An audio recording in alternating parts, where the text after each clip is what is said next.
దేవుని కృపను బట్టి ఆయన మనకు అనుగ్రహించిన మరొక సువార్త కూడికను బట్టి దేవునికి ఆచరిస్తున్నాను. మరి సమయంలో మనం దేవుని యొక్క వాక్యములోకి వెళ్ళిపోదాం. మన భాగం ఓబద్యా గ్రంథం 15వ చరణం మనమందరం కలిసి చదువుకోవడానికి ప్రయత్నం చేద్దాం. ఓబద్యా గ్రంథం 15వ చరణం మనమందరం కలిసి చదువుకుందాం. యెహోవా దినము అన్యజనులందరి మీదికి వచ్చుచున్నది. అప్పుడు నీవు చేసినట్టే నీకును చేయబడును, నీవు చేసినదే నీ నెత్తి మీదికి వచ్చును. దేవుడు ఈ పరిశుద్ధ లేఖన భాగమును తిరిగి మరొకసారి మన వినికిడిలో మనము నేర్చుకొని ఆయన సారూప్యమును పొందినట్టు కొరకాయ ఆయన మన కొరకై తన మాటలను అనుగ్రహించునుగాక. ఈ పరిశుద్ధ గ్రంథములో వ్రాయబడినట్టు యొక్క ప్రతి వచనం మనకెంతో చాలా ప్రశస్తమైనదిగా మనము దానిని తీసుకుంటున్నాం. నా మటుకైతే నేను మాత్రం అలాగనే తీసుకుంటున్నాను. దేవుని వాక్యము చాలా విలువైనది. అట్టి విలువైన దేవుని వాక్యమును నా చేతిలో దేవుడు నా సొంత భాషలో నేను గ్రహించుకున్నట్లుగా ఆయన ప్రేమను, ఆయన గొప్ప కార్యములను తెలుసుకున్నట్లుగా నాకు అనుగ్రహించాడు. దానిని చదువుకోవడానికి కొరకే నన్ను సజీవుడిగా దేవుడించాడు, క్షేమకరమైన పరిస్థితిలో ఉంచాడు. మరి సమయంలో మనం చదువుకున్న ఈ లేఖన భాగమును మన జ్ఞాపకం చేసుకున్నాం. అప్పుడు అని మాట్లాడుతున్నాడు అంటే ఒక రోజు అనేది దేవుడు నియమించాడు. కాలములు సమయములు ఆయన చేతిలో ఉన్నాయి, మన చేతిలో లేవు. ప్రతి దానికి సమయము కలదు అని దేవుడు వాక్యములో వ్రాయించాడు. ఆయన తాను చేయాలనుకున్న దానిని తాను ఎప్పుడూ కూడా ప్రక్కన పెట్టడు, కానీ దానిని చేయటానికి కొరకై మన విషయంలో ఆయన ఎప్పుడు ఎదురు చూస్తూ ఉంటాడు. అది ఏ సమయంలో నెరవేర్చాలా అనేది మనం ఆయనకి నేర్పించాల్సిన పని లేదు. మనకు ఆయన నేర్పిస్తున్న మార్గములో ప్రయాణం చేయటమే మన విధి అంతే. అలాగా ఆ జీవితంలో కొన్నిసార్లు మనం వెళుతున్నప్పుడు మన ప్రయాణము ఎండమావులుగానే కనబడుతూ ఉంటుంది. ఎంత దూరం వెళుతున్నా కూడా నీళ్లు కనబడని, నీళ్లు దొరకని ఎండమావులాగా కనబడుతూ ఉంటుంది పరిస్థితి. అయితే విసుగుదల చెందుతాం, దుఃఖపడతాం, బాధపడతాం. అయినా మన ప్రయాణాన్ని మాత్రము మనం ఎప్పుడూ ఆపకూడదు. ఎందుకు అంటే నీటి ఓటలను పుట్టించువాడు ఆయన, నీవు కాదు, నేను కాదు. మనకి తెలుసు ఆదికాండం 21వ అధ్యాయములో హాగరు ఎలుగెత్తి ఏడ్చింది ఆ బిడ్డ యొక్క చావును చూడలేక. ఎలుగెత్తి ఏడ్చే సమయంలో దేవుడు ఆ పసివాని యొక్క మొర దేవుడు ఏం చేశాడంట, విన్నాడట. దేవుడు విని దేవుడు ఏమి చేశాడో మనకు తెలుసు.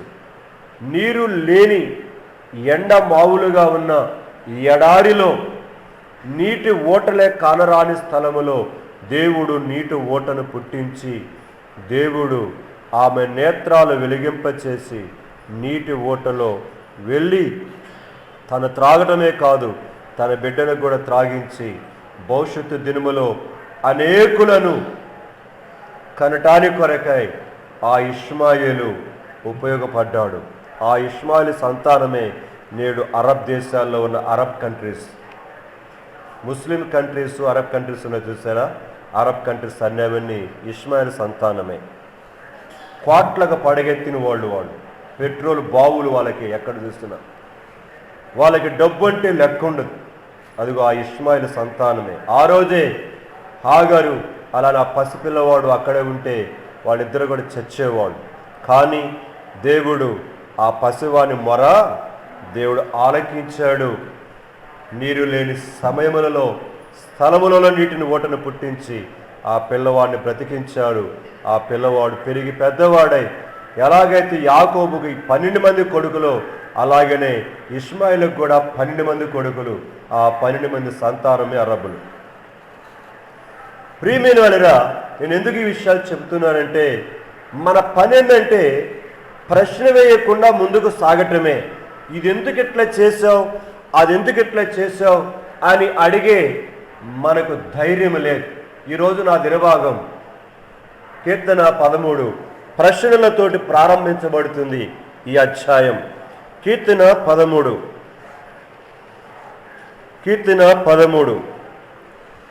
ప్రశ్నిస్తున్నాడు దేవుని సన్నిధిలో, యెహోవా ఎన్నాళ్ల వరకు నన్ను మరిచిపోదువు? మొదటి ప్రశ్న. రెండవ ప్రశ్న, నిత్యము మరిచిపోతావా? మూడవది, నాకెంత కాలము విముఖుడవై ఉందువు? నాలుగవది, ఎంతవరకు నా మనసులో నేను చింతపడుతును? ఐదవది, ఎంతవరకు నా హృదయములో పగలంతయు దుఃఖాక్రాంతుడునై ఉందును? ఆరవది, ఎంతవరకు నా శత్రువు నా మీద తన్ను హెచ్చించుకొనును? ఇలాగా ఎంత కాలమయ్యా, ఎంతకాలం, ఎంతవరకు అని తను ప్రశ్నిస్తూ అదే అధ్యాయం చివరి లైన్ చదివితే ఏమన్నాడు తెలుసా? నేను ఆయనను ప్రశ్నలన్నిటికీ ఇప్పుడు ఏమైపోయింది? తీరిపోయి ఇప్పుడు సంతోషంతో వచ్చేసింది. 6 ప్రశ్నలు చివరికి వచ్చేసరికి నేను ఆయనను కీర్తిస్తానన్నాడు. మరి ప్రశ్నలకు ఏమైపోయింది? ఇప్పుడు ప్రశ్నలకు దేవుడే సమాధానం ఇచ్చేశాడు. నీవు ఎన్ని ప్రశ్నలను నీ జీవితంలో ఉండవచ్చు కాక, వాటన్నిటినీ దుఃఖమయములో నుండి సంతోషమయములోనికి మార్చగలిగిన సామర్థ్యత ఆయనకు ఒక్కడికే ఉంది. ప్రపంచంలో నువ్వు ఎక్కడికి వెళ్ళినా కూడా నీ ప్రశ్నలకు సమాధానము దొరకదు. ప్రశ్నకు సమాధానము దొరకదు. అలాంటి యొక్క జీవిత పరిస్థితులను ప్రయాణం చేయుచున్న ఈ రాత్రికాల సమయంలో ఒకవేళ నువ్వు ఉన్నావేమో మర్చిపోవద్దు. లోకస్తుల వలె చింతించబాకు, లోకస్తుల వలె వేదన చెందబాకు. నేను ఎప్పుడు కూడా ఒక విషయాన్ని ఆలోచిస్తూ ఉంటాను. రక్షించబడిన మన జీవితంలోనే రక్షించబడిన మన జీవితంలోనే ఏదైనా చిన్న పరిస్థితి వస్తే తట్టుకోలేక ఏడుస్తూ దుఃఖపడుతూ బాధపడుతుంటే ఇక నిరీక్షణ లేని లోకస్తుల సంగతి ఏమనుకోవాలి? మళ్ళీ చెప్తున్నాను, రక్షించబడిన మనమే అది లేదు ఇది లేదని, నాకు అట్లా ఉంది ఇట్లా ఉందని ప్రశ్నించుకుంటూ మన జీవితంలో వేదన చెందుతూ బాధపడుతూ మన జీవితంలో వెళుతూ ఉంటే ఇక రక్షణ నిరీక్షణ లేని ఈ లోక సంబంధమైన ప్రజల యొక్క పరిస్థితులు ఇంక ఏమనుకోవాలి? వారికి నిరీక్షణ లేదు. మనకంటూ ఒక నిరీక్షణ ఉంది. చస్తే దేవుని దగ్గరికి వెళ్తాం, అక్కడ దుఃఖం ఉండదు, మరణం ఉండదు, ఏడ్పు ఉండదు, కన్నీరు ఉండదని ఆ శ్రేష్ఠ రాజ్యానికి వెళ్తామన్న నిరీక్షణ కలిగిన మనమే ఏడుస్తూ ఉంటే నిరీక్షణ లేని ఇతరుల సంగతి ఇంకేమనుకోవాలి? అందుకోనే మన జీవితంలో మనము బుద్ధి తెచ్చుకోవాలంటున్నాను. అది ఏ స్థితి అయినా రానివ్వండి, జీవితంలో నీ ప్రశ్నలన్నింటినీ కూడా ఆయన మాధుర్యముగా, నీ ప్రశ్నలన్నింటినీ కూడా ప్రవాహముగా కొట్టుకొని నీ జీవితాన్ని తీసుకుని వెళ్తున్నా పరవళ్ళు త్రొక్కే ఆనందకరమైన సముద్రముగా నీ జీవితాన్ని ప్రవాహములుగా పుట్టించగలవాడు ఆయన ఒక్కడే. నీ ఆనంద ప్రవాహములో నుండి నువ్వు నాకేం చేస్తున్నావు? త్రాగించుచున్నావు. ఆనంద ప్రవాహం అంటారు. లేవా ఎండిపోయిన సెలయేరులాగుండే ఆ జీవితం. ఒక్కసారి దేవుని సన్నిధిలో చూడు, అప్పుడు నీవు చేసినట్టే నీకు చేయబడుతుంది. నీవు చేసినదే నీ నెత్తి మీదకి వస్తుంది. మనం కలిగి ఉన్న విశ్వాసమే మన జీవితంతో నింపుతూ ఉంటుంది. సో మనము దేనితో నింపుకుంటున్నామో అదే మన జీవితమునకు దుఃఖాన్ని కానీ ఆనందాన్ని కానీ ఇచ్చేదే. దేవుడు ప్రక్కన ఉంటాడంటే ప్రక్కనుంటాడు. నువ్వు ఏం చేస్తావని చూస్తాడు దేవుడు. నేనేం చేస్తానని చూస్తాడు.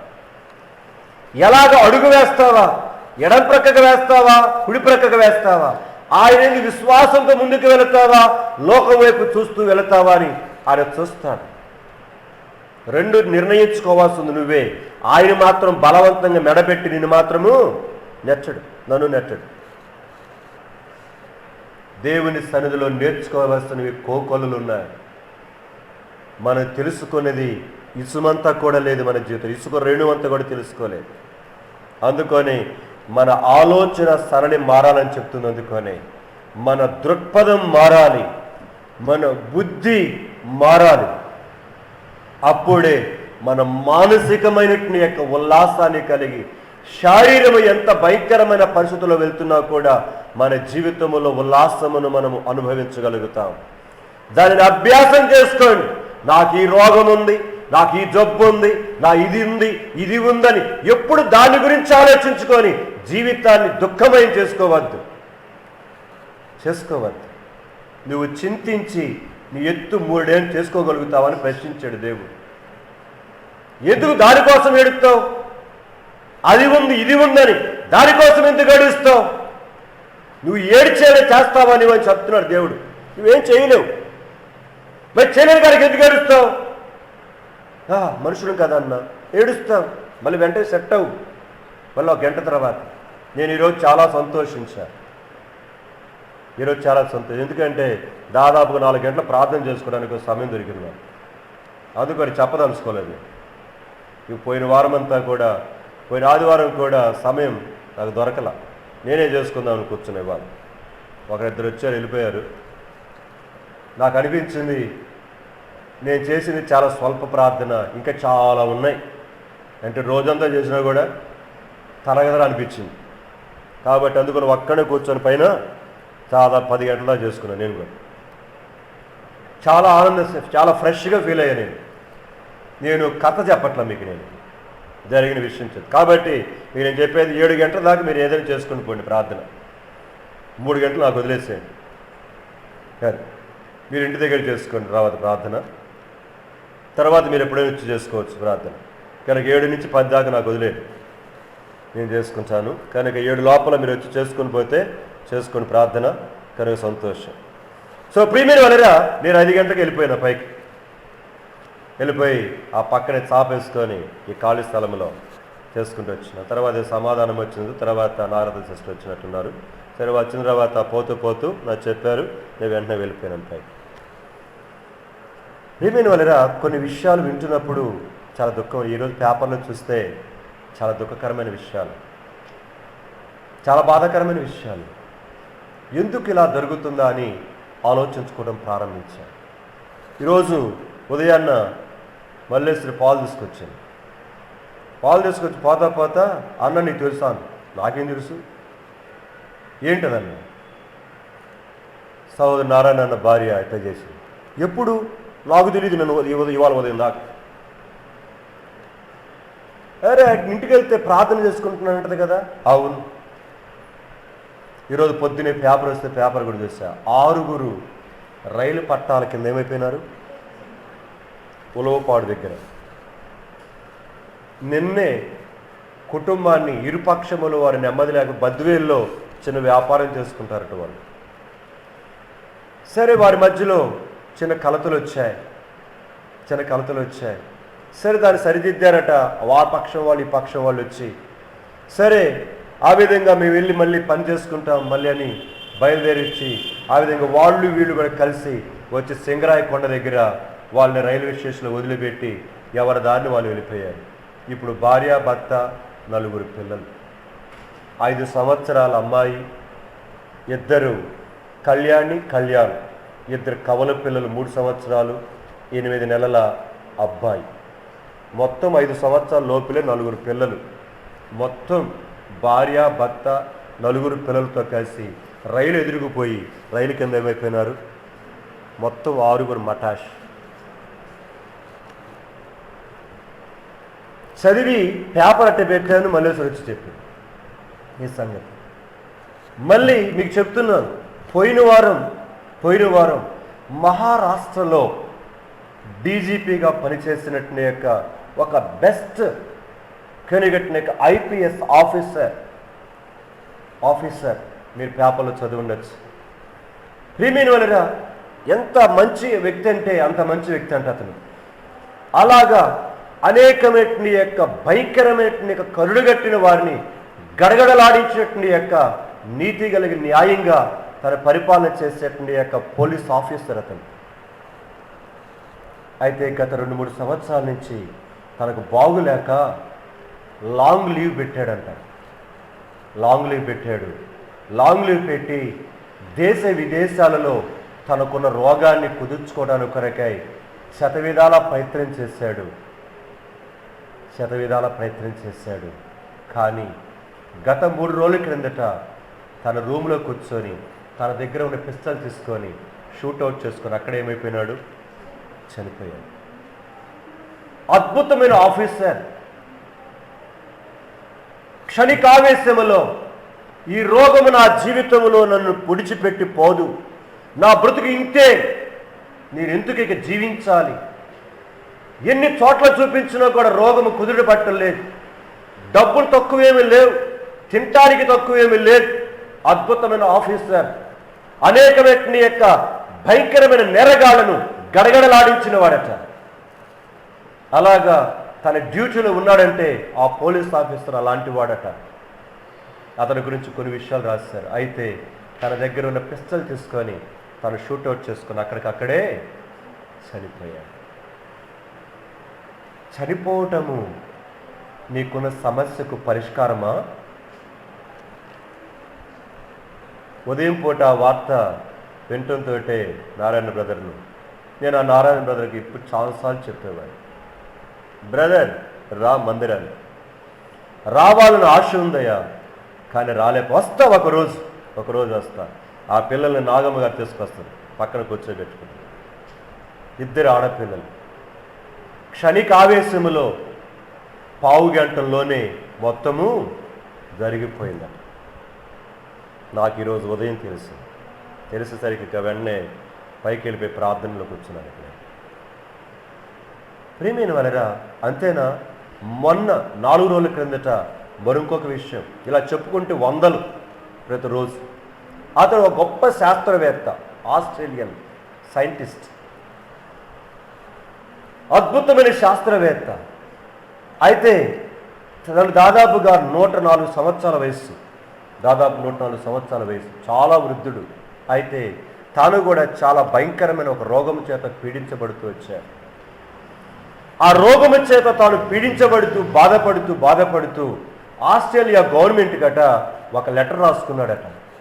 అయ్యా, నేను ఈ రోగాన్ని భరించలేకపోతున్నాను, దయచేసి నేను చనిపోవటానికి నాకేం చేయండి, అనుమతి ఇవ్వండి అని ఆ గొప్ప శాస్త్రవేత్త, చాలా తెలివి కలిగిన వాడు, ఎన్నో పరిశోధనలు చేసినటువంటి శాస్త్రవేత్త ఆ రోగాన్ని బాధ తట్టుకోలేక గవర్నమెంట్ వాళ్ళు పర్మిషన్ ఇస్తే గవర్నమెంట్ వాళ్ళు నిరాకరించారు. అలాగ 1-2 సార్లు చేశాడు, వాళ్ళు ఇవ్వనన్నారు. ఏం చేశాడు తెలుసా? తన దేశాన్ని వదిలిపెట్టి ప్రక్క దేశానికి వెళ్ళిపోయాడు. నేను అనుకుంటాను ఆ దేశపు యొక్క గ్రీన్ కార్డు పౌరసత్వం తాను కొనుక్కొని ఉంచాడు. ఆ దేశానికి వెళ్ళి అక్కడ ప్రభుత్వానికి అనుమతించాడు. లెటర్ పెట్టుకుంటే ఆ దేశస్థులు కారుణ్య చావు కొరకై అనుమతించారు. అంతే, ఇంజక్షన్ ఇచ్చేశారు. ఆ వ్యక్తిని చేశారు, చంపేశారు. నేను ఈ దేశంలో అప్లై చేసుకుంటే చావటానికి కొరకు నా దేశం అనుమతించలా, ప్రక్కకి వెళ్ళిపోతాను అని ప్రక్క దేశానికి వెళ్ళిపోయి ఆ దేశంలో అలాగ అనుమతి వారిస్తారు. వెంటనే 104 సంవత్సరాల వయసులోని శాస్త్రవేత్త బతుకుండి, కానీ ప్రయోజనం ఏంటిది? ఆయన ఇబ్బంది తను చూడలేకపోతున్నాడు అని గవర్నమెంట్ వాళ్ళు శాంక్షన్ చేశారంతే. అతను తీసుకుని వెళ్ళారు, ఇంజక్షన్ ఇచ్చేశారు. అలాగనే కాముగా అతను ఏమైపోయినాడు, చనిపోయి వెళ్ళిపోయాడు. ఇలాంటివి లక్షల కొలది ఉన్నాయి. ప్రియమైన వాళ్ళని ఒకటే చెప్తున్నాను, జీవితమును దేవాతి దేవుడు మాధుర్యకరముగా మలుచుకోవటానికి కొరకై మహిమగల దేవుడు నీ చేతుల్లో పెట్టాడు. భార్యాభర్తల మధ్య ఎక్కువగా జరుగుతున్న సంఘటనలే, భార్యాభర్తల మధ్య జరుగుతున్న చిన్న చిన్న సంఘటనలు క్షణిక ఆవేశానికి లోనైపోయి నీ చస్తే బాగుండు అని తీర్మానం చేసుకొని వెళ్ళి చస్తున్నారు. చస్తే దానికి పరిష్కారమా? కన్ను మూసిన వెంటనే ప్రారంభమవుతుంది నిత్యమైన నరకం. అప్పుడు కానీ అక్కడికి వెళ్ళి నోరు తెరిచి ఏడవు. కనుక కుటుంబాలలో నెమ్మది లేక కీచులాడుకుంటున్నా ఓ ప్రియమైన సహోదరి సహోదరుడా, దేని కొరకు నీ కీచులాట? సృష్టికర్తని దేవుణ్ణి ఎదురు పెట్టుకొని జీవితంలో ఆయనిచ్చిన పరిశుద్ధ గ్రంథాన్ని చేతిలో పెట్టుకొని ఆయనిచ్చిన దేవుని సన్నిధిని ప్రక్కన దగ్గర ఎదురు పెట్టుకొని ఎందుకు వాటిని గురించి పద్దాక ఆలోచించుకుంటూ జీవితాన్ని కలుషితం చేసుకుంటాం? ఒక వచనం గుర్తుకొస్తుంది. ప్రసంగి గ్రంథంలో ఒక మాట ఉంది. ప్రసంగి గ్రంథం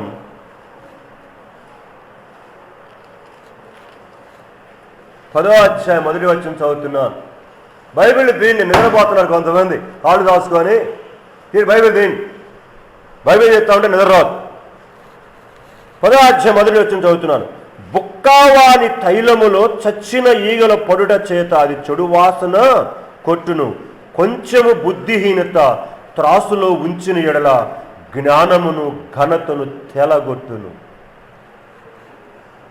ప్రేమైన వరరా, తైలములో చచ్చిన ఈగ పడేసరికి ఆ తైలం మొత్తం ఏమైపోయింది? చెడిపోయింది.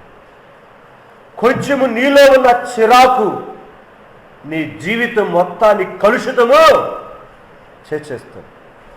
ఎందుకు నీ జీవితంలో అలా చేస్తున్నావు? కొంచెము బుద్ధిహీనత త్రాసులో ఉంచిన ఏళ్ళ జ్ఞానమును ఘనతను కూడా ఏం చేసింది? అది తేలగొట్టేసింది. ఇదే కుటుంబాల్లో చేస్తున్న పరిస్థితులు. నేను అనుకున్నాను, మరి ఆ నారాయణ భార్యకు ఆ పిల్లలు కూడా గుర్తుకు రాలేదా అని, చిన్నపిల్లలు. ప్రియమైన వాళ్ళరా, నిజం నిజం. కానీ ఆ పేపర్ చదివితే పసిపిల్లలు నలుగురితో కలిసి ఇద్దరు భార్య భర్త రైలు కింద పడే వచ్చా. అదే ఆ పరిష్కారం? కొట్టుకోవాలి మీరిద్దరు, దాని కొరకు బిడ్డలు ఏం చేశారు? ఇలాగా ఎన్నో ప్రపంచములో ఈరోజు జీవితములో ప్రేమైన వాళ్ళని ఒకటే చెప్తున్నాను, నీ జీవితంలో చిరాకు చేత వేదన చేత ఉంటే యేసయ్య సన్నిధికి వెళ్ళి నీ రూములోకి వెళ్ళి తలుపేసుకుని లోపల పెట్టుకొని ఏడవ దేవుని దగ్గరికి వచ్చాను. ప్రభు, ఈ జీవితాన్ని నేను అంధకారం చేసుకుంటున్నాను, ఈ బ్రతుకును దౌర్భాగ్యం చేసుకుంటున్నాను. చచ్చిన ఈగ నా జీవితం మొత్తాన్ని నాశనం చేస్తుంది. తైలము ఎంత సువాసనిస్తుంది, ఎంత సువాసనిస్తుంది. అంత పరిమళమును మన జీవితంలో పరిమళించవలసిన వారమైన మనం ఆ చిన్న పరిస్థితి మన పరిమళాల మొత్తాన్ని దరిద్రమైన కంపుగా చేస్తుంది. సో జీవితాన్ని జాగ్రత్తగా కట్టుకోవడానికి ప్రయత్నించేద్దాం. మరణం నా జీవితంలో చేతులారా మనం చేసుకొని మరణించటం సమస్యకు పరిష్కారం కాదు. ప్రతి సమస్యకు ఆయన దగ్గర పరిష్కారం ఉంది. నువ్వు వెదకాలే కానీ, నువ్వు మనసు ఇవ్వాలే కానీ, నువ్వు హృదయాన్ని ఇవ్వాలే కానీ, దేవుని సన్నిధిలో ఎన్నో అద్భుతమైనటువంటి యొక్క విషయాలు గ్రంథస్థం చేయబడ్డాయి. అది జరగలేదని, ఇది జరగలేదని ఎందుకు ప్రాకులాట? జరిగించేవాడు ఒకడున్నాడుగా. జీవితాన్నిచ్చినవాడు, కడుపునిచ్చినవాడు, పొట్టనిచ్చినవాడు, జీవితాన్నిచ్చినవాడు నడిపించకపోతాడా? ఏడవటం చేతకాక దేవుని దగ్గర అవి చూసుకుంటున్నాం మనం. ఆ తాడునో, ఆ బావినో, ఆ చెరువునో, ఆ రైలు పట్టాల్లో చూసుకుంటున్నాం. అప్పుడు నీవు చేసినట్టే నీకు చేయబడుతుంది. నీవు చేసినదే నీ నెత్తి మీదకి వస్తుంది. మరి ముఖ్యంగా కుటుంబ దాంపత్య జీవితం కలిగిన ప్రేమైన తల్లులకు తండ్రులు జ్ఞాపకం చేస్తుంటున్నాను. తొందరపడబాకు, ఆవేశపడబాకు. క్షణికమైనటువంటి యొక్క ఆవేశమును నువ్వు జస్ట్ దాన్ని డ్రాప్ చేసుకోగలిగితే, నిలబడగలిగితే జీవితం మరలా చక్కగా పరచబడుతుంది. మనుషుని యొక్క సహజ లక్షణం తొందరపెడతాం, ఆవేశపడతాం. అయితే ఆగు, ఒక్క నిమిషం. నువ్వు ఏ విషయమైనా సరే ఇంట్లో తొందరపడుతుంటే ఒక్కసారి ఆగిపో, కామైపో. చెవుల్లో కావాలి దూది పెట్టుకో, లేదా రూమ్లోకి వెళ్ళి కూర్చో. చేత కాకపోతే మౌనమైపో. మరలా ప్రశాంతతను దేవుడు తీసుకొస్తాడు. తుఫాను లాంటి అల్లకల్లోలమైన పరిస్థితిని ఆ యేసయ్య సందులోకి వెళ్ళి పెట్టుకుంటే మరలా నిమ్మలపరుస్తాడు. ఎలాగైతే తుఫానుని గద్దించడంతో అది మిక్కిలి ఏమైనట నిమ్మళమాయను. నీ జీవితంలో ఉన్న సమస్య తీర్చడం ఆయనకి పెద్ద ఇదేం కాదు, తెలుసునా? నేను ఈరోజు అంతా అయ్యో ఆలోచిస్తూ వచ్చినాను. ఈ విశాల విశ్వమును కలుగురుగాక అంటే ఆకాశములో ఉన్న విశాల విశ్వములో ఉన్న సూర్యచంద్ర నక్షత్రములను కలుగు చేసిన దేవుడు జ్ఞాపకం చేసుకోండి. కలుగురుగాక అంటే కలిగింది. ఈ విశాల విశ్వం ఎంత ఉందో ఈనాటి వరకు ప్రపంచంలోని శాస్త్రవేత్త ఎవరికి తెలియదు. కానీ అదే దేవుడు నిన్ను నన్ను ప్రపంచమంతటిలో ఒక కిరీటముగా, తలమానికగా తన చేతులతో చేసుకున్నాడు. తన స్వరూపములో చేసుకున్నాడు, తన పోలికలో చేసుకున్నాడు. ఎందుకు? ఊరేసుకొని చావటానిక? ఎందుకు? రైలు కింద పడి చావటానిక? ఎందుకు? బావిలో పడి దూగటానిక? అలాగైతే చేసేవాడు కాదు దేవుడు. దేవుని ప్రణాళిక నుంచి మానవుడు ఎప్పుడైతే దారి తప్పుతున్నాడో అదొక్కటి నేర్చుకుంటే చాలు. నా జీవితంలో ఈ దుఃఖకరమైన నా పరిస్థితులకు, నా కుటుంబంలో ఈ పరిస్థితికి కారణం, హేతువు నేనే అని ఎప్పుడైతే గుర్తెరుగుతావో వెంటనే ఆయన దగ్గరికి వస్తావు. ప్రభు, నన్ను కలిగి చేస్తే నీవు, నా సమస్య నీకు పెద్ద ఇది కాదు. ఎందుకు దేవుడు సమస్యలు అనుమతిస్తాడో చాలా శ్రేష్టమైన మాటలు ఉన్నాయి. ప్రభు చెప్పిన తర్వాత జ్ఞాపకం చేస్తా. తెలుసుకుంటే సమస్యలు ప్రభు నాకు ఇంకా ఇవ్వని ప్రార్థన చేస్తాం, తెలుసునా? తెలుసుకుంటే సమస్యలు ఇంకా నాకు అనుమతించు ప్రభు అని దేవుని స్తుతిస్తాం. యాడవు గ్రంథంలోనే ఉన్నాయి, నా సొంత మాటలు చెప్పట్లా. నేను అపోస్తలుడైన పౌలు జీవితమే దానికి ఉదాహరణ. మీరు చదువుకోండి ఎక్కడైనా సరే. నేను ఈ మధ్య దావీదు జీవితం చదువుతున్నాను, మొదటి సమయం రెండో సమయ గ్రంథంలో. మీకు చెప్తున్నాను, ఈరోజు 17వ అధ్యాయం ముగించాను నేను, రెండో సమయ గ్రంథం. నిజంగా దావీదులో ఉన్న, మీరు గమనించుకోండి, 16వ అధ్యాయంలో అభిషేకించబడతాడు మొదటి సమయ గ్రంథంలో. అప్పుడు అతడు బాలుడు 16వ అధ్యాయంలో అభిషేకించబడినప్పుడు తాను తిరిగి రెండో సమయ గ్రంథములో 2-3 అధ్యాయాల్లో తను అభిషేకించబడి సింహాసనానికి వచ్చేటప్పటికి వయసు 30 సంవత్సరాలు. సేమ్ యేసేపు లాగే 17 సంవత్సరాల వయసులో యేసేపుకు ప్రారంభమయ్యే శ్రమలు 37వ అధ్యాయంలో, సింహాసనం మీదకి 42వ అధ్యాయంలో వచ్చేసరికి అతని వయసు 30. దావీదు కూడా అంతే. దావీదు ఎప్పుడు అభిషేకించబడ్డాడు, ఏ వయసులో అభిషేకించబడ్డాడు మనకు తెలియదు, కానీ బాలుడు అని రాయబడింది మనకు కాదు. అలా ఆయన యేసు బాలుడు అని రాయబడింది. అంటే దాదాపుగా 15 ఆ సమయ వయసు అన్నమాట. దాదాపుగా 15 సంవత్సరాలు తను తరమబడుతూ ఎక్కడన్నా ప్రభువా నేనేం చేశాను, నేను నీకోసం యథార్థంగానే ఉంటున్నాను కదా, నేను ఎవరికేం అన్యాయం చేయలేదే అని ఎక్కడ ప్రశ్నించినట్టు మీకు కనబడదు. మొదటి సమయం 16వ అధ్యాయం లగాయతు తాను తెరవడం ప్రారంభించాడు 18వ అధ్యాయం నుంచి సౌలు. మొదటి సమయ గ్రంథం 18వ అధ్యాయం లగాయతు తాను ఇప్పుడు నేను చెబుతున్న 17వ అధ్యాయం వచ్చే వరకు, లేకపోతే సమయ గ్రంథం 2వ సమయ చివరి అధ్యాయం వరకు కూడా మీరు చూసుకుంటే ఎక్కడే కానీ దేవా నువ్వు ఎందుకు నాకు ఇవి తీసుకొచ్చావని అన్నాడు సరిగినట్టు చూడ మనం. అందుకొని అన్నాడు, యెహోవా నా బలమా అన్నాడు.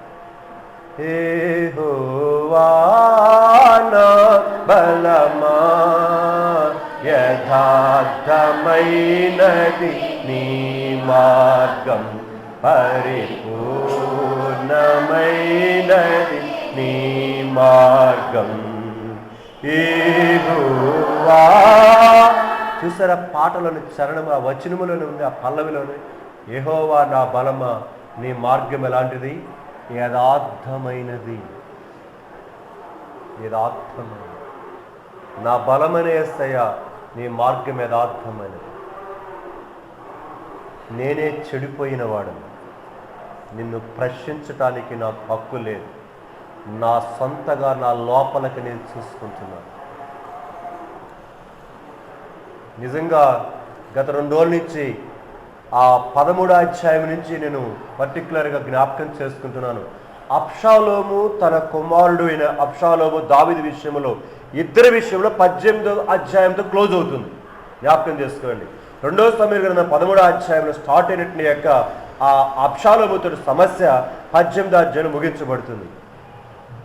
నిజంగా దావీదు యొక్క హృదయం ఎలాంటిదో నేను గత 2-3 రోజుల నుంచి జ్ఞాపకం చేసుకుంటున్నాను. ప్రభు, ఇలాంటి జీవితాన్ని నేను ఎందుకు కలిగి ఉండలేకపోతున్నాను? అతడు కూడా మనుషుడే కదా, దావీదు కూడా తప్పిపోయిన వాడే కదా, దావీదు కూడా బలహీనుడే కదా. మరి దావీదుకు అభ్యాసమైనప్పుడు, సాధ్యమైనప్పుడు ఇలాంటి యొక్క విషాదకరమైన, దుఃఖకరమైన 16వ అధ్యాయంలో అదే అంటాడు. అభిషేకుడు అదే మాట్లాడతాడు.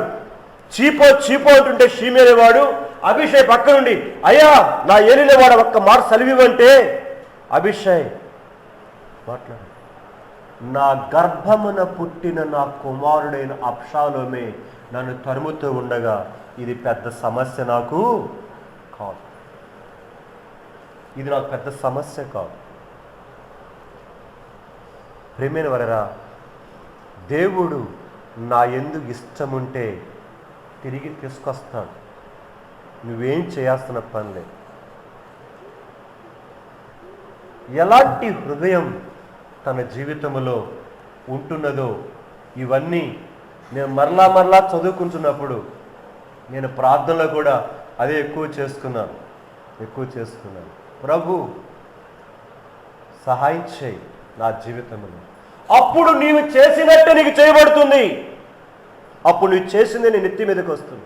నా నెత్తి మీదకి ఏమొస్తున్నాయి ఈరోజు? నేను ఇప్పుడు ఉన్న స్థితే నా నెత్తి మీదకి రాబోయేది. నేను ఎలాగ నా జీవితాన్ని కట్టుకుంటున్నాను, ఎలాగ నేను ఆలోచిస్తున్నాను, ఎలాగ నా జీవితాన్ని గురించిన దృక్పథం, ఆలోచన తీరు ఎలాగుంది, అదే నా నెత్తి మీదకి వచ్చేది, అదే నా జీవితాన్ని నడిపించేది. దుఃఖమా, సంతోషమా, శ్రమలలో కూడా ఆనంద ప్రవాహమా, శ్రమలలో మరి ఎక్కువైన ఉప్పెననా, ఏది? దేవుని సన్నిధానములో మనము జ్ఞాపకం చేసుకున్నాం. సో నా భాగానికి వస్తుంటున్నాను. ఈరోజు ఉదయం పూట ఆ విషయం ఏంటంతో పేపర్ సంగతులు తోటంతో ఈ జ్ఞాపకం చేయాలని ఆశిస్తున్నాను. కాబట్టి దయచేసి గత రాత్రి పైకి వెళ్ళి ప్రార్థన చేసుకుంటా ఉంటే గొడవ గంట సేపు పల్లెలో. మరి ఏమైందో నాకు తెలియదు. ఎన్ని కేకలను పడతాయి తెలుసా? అరుసుకోవటాలు, కేకలు వేసుకోవటాలు. ఎందుకండి? ఆవేశం ఏమన్నా.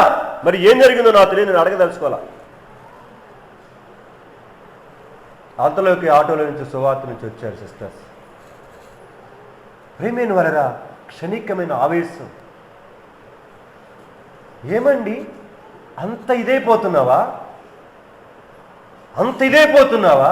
అలాగనుకుంటున్నప్పుడు నీ నిజ దేవుడిని, నీ సృష్టికర్తను ఎన్నిసార్లు మనం గాయపరుస్తూ, ఏడిపిస్తూ, ఆయన పక్కలో బల్లెలు పొడుస్తున్న జీవితం రోజు ఆయన ఎన్నుడు తగాదా పెట్టుకోలేదు నీతోటి, ఎన్నడూ మనతో గొడవ పెట్టుకోలేదే. ఒక చిన్న మాటకి ఎంత రోషం వస్తుంది. పౌరుషం. ఆడవాళ్ళు మాటలు పడతాయి, మగాళ్ళు మాటలు పడుతున్నాయి. ప్రియమైన వలరా, ఈ పరిస్థితులలో మనం కూడా పాలిభాగస్తులంగా ఉంటున్నామా? జీవితాన్ని ఎలా చేసుకుంటున్నావు? నీ కుటుంబస్థ జీవితాన్ని ఎలాగ రాద్ధాంతం చేసుకుంటున్నావా? నరకప్రాయం చేసుకుంటున్నావు కదూ? కారణము నువ్వే, నీ జీవితమే. దేవుని ఎంతగా గాయపరిచావో, హింసించావో, ఆయన వేధించావో, కన్నీళ్లు నటించావో, ఈ రోజు కూడా కన్నీళ్లు నటిస్తున్నావో ఒక్కసారి చూసుకుంటే గొడవలు జరిగిపోం. రాద్ధాంతాలు చేసుకో, దేనికైనా తల ఉంచుతాం, దేనికైనా తల ఉంచుతాం. ప్రేమైన వాళ్ళరా, జ్ఞాపకం చేసుకున్నాం. అలాగా ఇంటిలో గొడవ, అక్కడి నుంచి వీధిలో గొడవ, అక్కడి నుంచి బజార్లో గొడవ పోయే దేవుని సమాధానం కూడా మొత్తం ఏమైపోయింది? పోయి ఇక రాత్రంతా నిద్రపడద్దా? ప్రశాంతత ఉండదు. దావీదు తలుచుకుంటే ఒక్క దెబ్బతో నరికి అవతలేస్తాడు. చాతకాని దద్దమ్మేం కాదు దావీదు. యుద్ధశూరుడు. దావీదు యుద్ధంలో నిలబడ్డాడంటే ఎదుట ఉన్నటువంటి యొక్క శత్రువులు ఎంత బలమైన వాళ్ళైనప్పటికీ గుండెలు అవిసిపోతాయట. అలాంటి చాకచక్యము కలిగిన వాడు. తనకొచ్చే సమస్యలు తను తరిమేవాడు పెద్ద లెక్కేం కాదు. కానీ దేవుని బట్టి తానే తగ్గించుకొని మౌనదాలు చేంజ్ చేస్తున్నాడు, వెళ్ళిపోతున్నాడు. ఎగతాళి చేశారు, గేలి చేశారు, ఏమైనా పర్వాలేదు, నేను తగాదా జోలికి పోను అని నిర్ణయించుకున్నాడు, వెళ్ళిపోయాడు. ఏడ్చుకుంటూ వెళ్ళిపోతున్నాడు. నిజంగా ఆ భాగమంతా నేను చదువుతుంటే ఆ అరణ్యములో పడి కొండల మీద పడిపోతూ ఉంటే, కాళ్ళకి చెప్పులు లేకుండా నడుచుకుంటూ పోతూ ఉంటే, ఆ పరిస్థితులలో దేవుడే అనేకులను ప్రేరేపించి వారి కొరకై ఆహారాన్ని దేవుడు పంపించాడండి. నిజంగా నాకు అనిపించింది, దేవుడి కార్యాలంటే అలాగుంటాయని. ఎందుకంటే తన బిడ్డలు ఏడుస్తూ ఉంటే చూస్తూ ఊరుకుని కూర్చునేవాడు కాదు దేవుడు.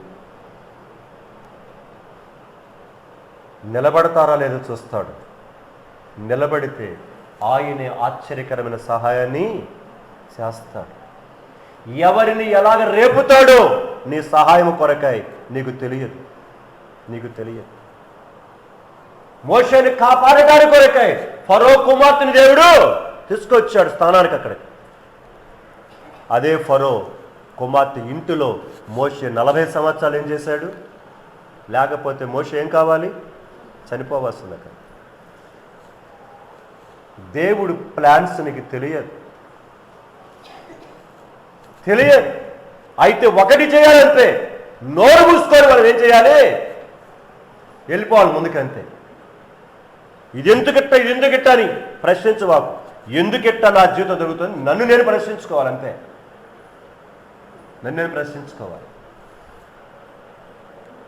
ప్రభువా నాకు సహాయం చేయని ప్రశ్నించుకుందాం. ఎదుటి వాడిని విమర్శించే ముందర నన్ను నేనేం చేసుకోవాలి? విమర్శించుకోవాలి.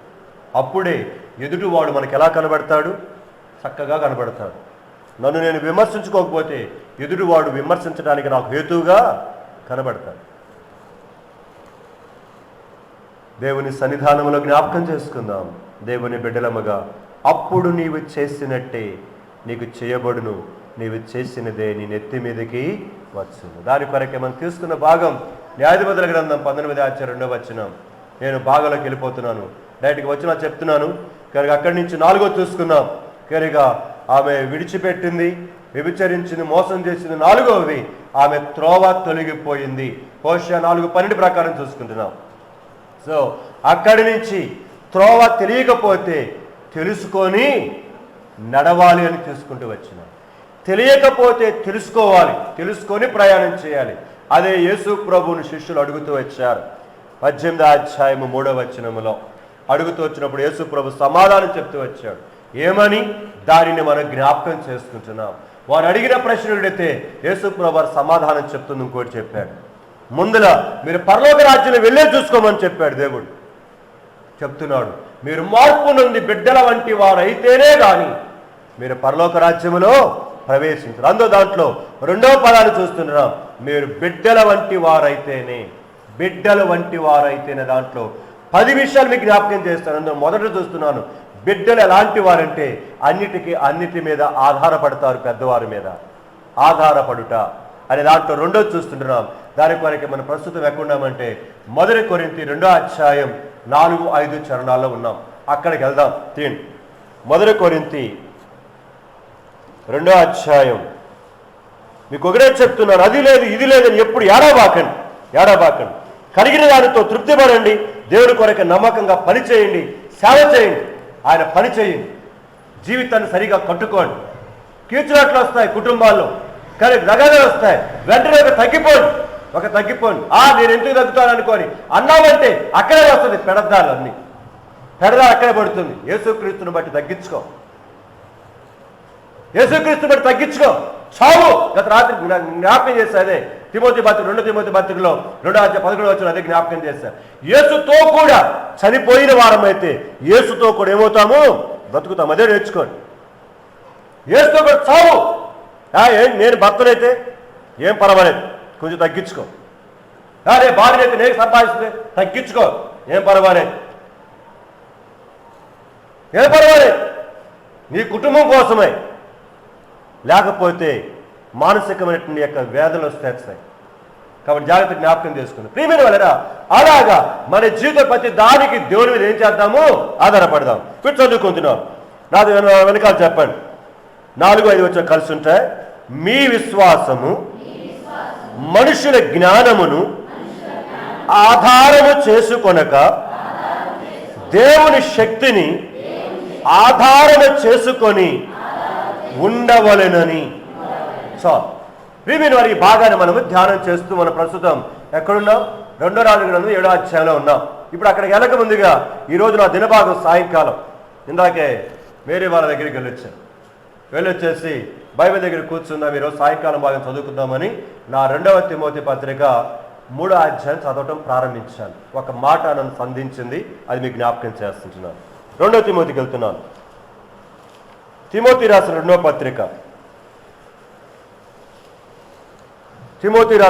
పత్రిక 3వ అధ్యాయం. అపోస్తలుడైన పౌలు తిమోతికి జ్ఞాపకం చేస్తుంటున్నాడు. దేవుని వాక్యం యొక్క ప్రాశస్తతను గురించి, గొప్పతనాన్ని గురించి వర్ణిస్తున్నాడు. 14వ వచనం నుంచి క్రీస్తు యేసునందు ఉంచవలసిన విశ్వాసము ద్వారా, గమనించాలి ఆ మాటలు, క్రీస్తు యేసునందు ఉంచవలసిన విశ్వాసము ద్వారా రక్షణార్థమైన జ్ఞానము నీకు కలిగించుటకు శక్తి కలిగిన పరిశుద్ధ లేఖనములను బాల్యము నుండి నీవు ఎరుగుదువు. చూసారా, అదంతా ఒకటే సెంటెన్స్ అన్నమాట. అక్కడ పెట్టాడు కామ. నేను మళ్ళీ చదువుతున్నాను, మీ వినికిడి కొరకాయ మళ్ళీ చదువుతున్నాను.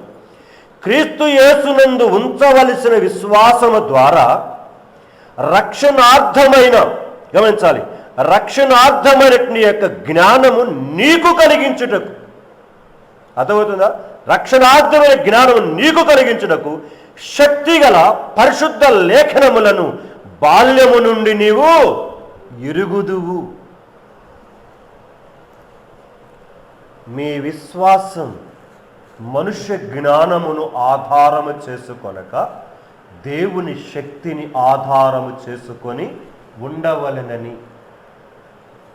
ఈ మాట నా మనసులో ఉన్నప్పుడు, ఈ భాగం చదువుతున్నప్పుడు అది నా జ్ఞాపకం వచ్చింది. పౌలు యవనస్తుడైన తిమోతికి ఎంత చాకచక్యంగా జ్ఞాపకం చేస్తూ మాట్లాడుతూ తనను పురికొల్పుతున్నాడో జ్ఞాపకం చేస్తుంటున్నాడు.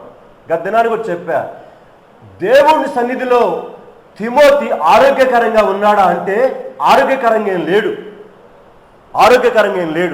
అక్కడ ఉన్న పరిస్థితులు ఏమన్నా బాగా ఉన్నాయా అనుకుంటే పూల పాన్పులు పెట్టుకొని చూసుకుంటున్నారు అనుకుంటే లేదు. ఎఫెసీ పట్టణంలో భయంకరమైన యొక్క వ్యతిరేకత ఉంది అపొస్తలుని యొక్క తిమోతికి. అలాంటి వ్యతిరేకత మధ్య, అనారోగ్యము మధ్య, దేవుడిచ్చిన పనిని పరిచర్యను నమ్మకంగా కొనసాగిస్తున్నట్టు యొక్క ఈ తిమోతిని ప్రోత్సాహపరుస్తున్నాడు. ఓ తిమోతి, నీ బాల్యము నుంచే నువ్వు ఎరుగుదు. ఏంటిది అది చెప్తున్నాడు ఇక్కడ. క్రీస్తు యేసునందు ఉంచవలసిన మాట గమనించాలి.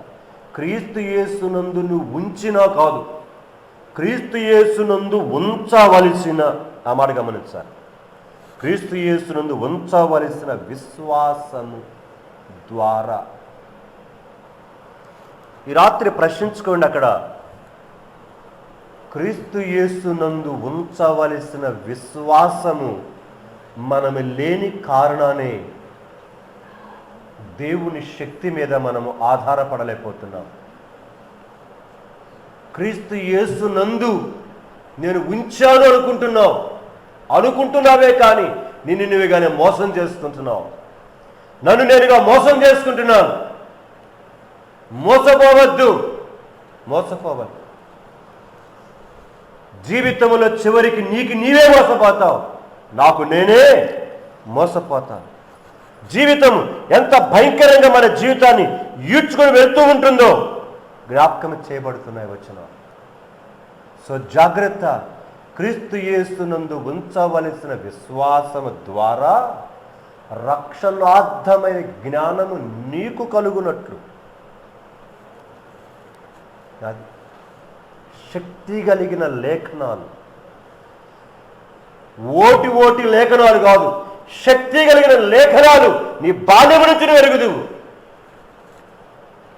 ఎరుగుదువా? లేఖనాలు వింటూ వెళ్ళిపోతున్నావు, సంవత్సరాలు తరబడి చదువుతూ వెళ్ళిపోతున్నావు. ఏమన్నా మనసు పెడుతున్నావా దాని మీద? చదువుతున్న లేఖనాల మీద, వింటున్న లేఖనాల మీద మనసు పెడుతున్నావా? జీవితంలో పట్టింపే లేదు దాని మీద. మనకు ఇంకెక్కడ వస్తుంది? మనకి ఎలాగ ముందుకు వెళ్ళగలుగుతాం? మన జీవితంలో ఎలాగ పరిస్థితులు మన జీవితం ఎదుర్కోగలుగుతాం? మన జీవితంలో ఏ రోజు విశ్వాసం ఆ రోజుదే. నిన్నుంచాను, ఈరోజు కుదరదు. నిన్న ప్రార్థన చేసుకున్నాను, ఈరోజు కుదరదు. నిన్న యథార్థంగా ఉన్నాను, ఈరోజు కుదరదు. ఈరోజే. నిన్న అన్నం తిన్నానని ఈరోజు మానేవా? ఈరోజు ఒకరు ఫోన్ చేశారు నాకు. సరే, నేను చిన్న పని చేసుకుంటున్నాను, పని చేసుకుని తర్వాత చేస్తానని చెప్పాను. సో తర్వాత నేనే ఫోన్ చేశాను. ఫోన్ చేసిన తర్వాత వాళ్ళ కూతురు ఎత్తుకుంది. ఎక్కడికి వెళ్ళిందిరా మీ అమ్మ అన్న. బయటికి వెళ్ళిందన్నా. సరే, ఆ అమ్మాయి కూడా తెలుసు, నాకు పిల్లలు కూడా తెలుసు. మాట్లాడుతూ ఉన్నా.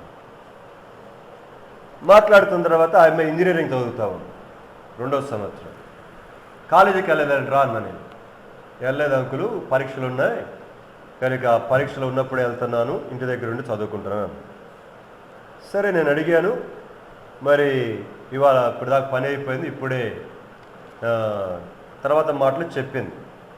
బైబిల్ చదువుకున్నావంటరా అన్న. ఆ మాట అనేది గొంతులో కరక్కాయ పడింది. సహజం కదా, గొంతులపై ఏమబడితే బైబిల్ చదువుకున్నావని సరే కరక్కాయ పడింది. ఇక ఏం చెప్పాలి? చదువుకోలేదు అంకుల్ అన్న. నేను అప్పుడు అన్నాను, ఆ ఫోన్లో అన్నాను, నిద్ర వస్తుంటే ఏం చేస్తావురా అన్న. చెప్పండి, నిద్ర వస్తుంటే ఏం చేస్తాం? మంచం వేసుకొని పడుకుంటాం. దప్పిక అవుతుంటే ఏం చేస్తావురా అన్న. ఏం చేస్తాం? మంచినీళ్ళు ఎక్కడ ఉన్నాయని చూసుకొని తాగుతాం కదా. ఇలాగా కొన్ని విషయాలు అడిగి, మరి అలాగా అన్నం ఆకలితో ఏం చేసావు? తినేసావు. మరి వాక్యం చదవలేదని ఆకలి కాలేదా అన్న. ఇవన్నీ చెప్పి వాక్యం చదవాలని ఆకలి కాలేదా అన్న. ఇంకేం మాట్లాడద్దు. నిద్రపోవాలంటే ఏం చేసావు? అక్క చెవి అడ్డం పెట్టుకో, చిన్న కక్క అని అంటాం. చేయి అడ్డం పెట్టుకోండి, ఆవు నుంచేటప్పుడు చేయి అడ్డం పెట్టుకోండి. ప్రియమైన ఇలా ప్రశ్నించేసరికి ప్రశ్నకు సమాధానం దొరకదు. అంటే నీకు కడుపు కాలుతుంటే అన్నం తినాలని ప్లేట్ దగ్గరికి వెళ్ళావు, దప్పికవుతుంటే నీళ్లు తాగాలని పరిగెత్తావు, నిద్ర వస్తుంటే మంచం వేసుకొని పడుకుందామని అనుకున్నావు, కాలేజీ టైం అవుతుంటే పరిగెత్తాలని ఆశించావు, చెమట పడుతుంటే స్నానం చేయాలని అనుకున్నావు, ఎందుకు చదవాలని అనుకోలేదన్నా అంటే అదంటే మనకి లక్కలేదు కదా అన్న. నేను ఒకటే చెప్పాను చివరికి, రే జీవితాన్ని ఇచ్చింది దేవుడు, మీ అమ్మ కాదు. మీ అమ్మ కాదు జీవితాన్ని ఇచ్చింది. నువ్వు చదువుకోవడానికి జ్ఞానం ఇచ్చింది నిన్ను మెంటల్ వాడిగా చేయకుండా మెంటల్ దానికి మెంటల్ హాస్పిటల్కి వెళ్తే అర్థమవుతుంది ఆ పిచ్చోళ్ళ పిల్లలు. నేను అలా చేయలా. కాళ్ళు లేని కుంటివాళ్ళు చక్రాల బండి మీద పోతున్నారు, నేను అలా చేయలా. 2 కాళ్ళు ఇచ్చాడు. ఆకలేని దద్దమ చేయరా, నీకు ఆకలి ఇచ్చాడు దేవుడు. ఆకలి లేక చస్తున్న వాళ్ళు ఉన్నారు, నేను చక్కగా చేశాడు. ఇవన్నీ ఎవరు చేశారనుకున్నావు? ఒక్కసారి అవన్నీ జ్ఞాపకం చేశాను. ప్రేమైన వాళ్ళరా, తర్వాత తల్లి వచ్చింది, తల్లితో మాట్లాడుతూ వచ్చాను. ఆమె మంచంలో నుంచి లెగవలేకపోతా ఉంది. దాదాపుగా ఒక 5 నెలల నుంచి 6 నెలల నుంచి కింద ఉంటే ఎక్కడికి వెళ్ళింది, బయటకు నడవలేదు తను. అలాంటి పరిస్థితులు తన ప్రస్తుతం మంచంలో ఉంది. నేను అన్నాను, మన జీవితంలో మన పిల్లల్ని జాగ్రత్తగా పెంచాలిరా అన్నాను. నేనేం చేసేదన్నానన్నా, నేనేం చేసేదన్నా. అంతలోనే వాళ్ళ ఇంట్లో ఉన్న బంధువుడు ఒకడు ఉన్నాడు అక్కడ. వాడికి అన్న, రే బైబిల్ చదివావన్నా. అప్పుడు చెప్పింది ఆ అమ్మాయి వాళ్ళ అక్కయ్య చెప్పింది, వీడు ఇప్పుడు దాకా నిద్రపోయి లేచి ఇప్పుడు అన్నం తింటున్నాడు. ఎప్పుడు దాకంట 10 గంటల నిద్రపోయాడు. రే బయట తీసుకొని ఎప్పుడు లేచావురా అన్న. 10 గంటలైంది అనుకో లేచి అన్నాడు. 10 గంటలు అంటే 10 గంటల దాకా ఏం చెప్తున్నాడు? రాత్రి అంతా ఏం చేసావు? గాలిలో కాసావంటారా అన్న. రాత్రి అంతా ఏం చేసావంటే పడుకున్నాను అంకులు, ఇప్పుడు లేచాను. ఇప్పుడు లెగిసావా? 10 గంటల దాకా పడుకుంటే మీ అమ్మ నాన్న చక్కగా చూస్తూ నిన్ను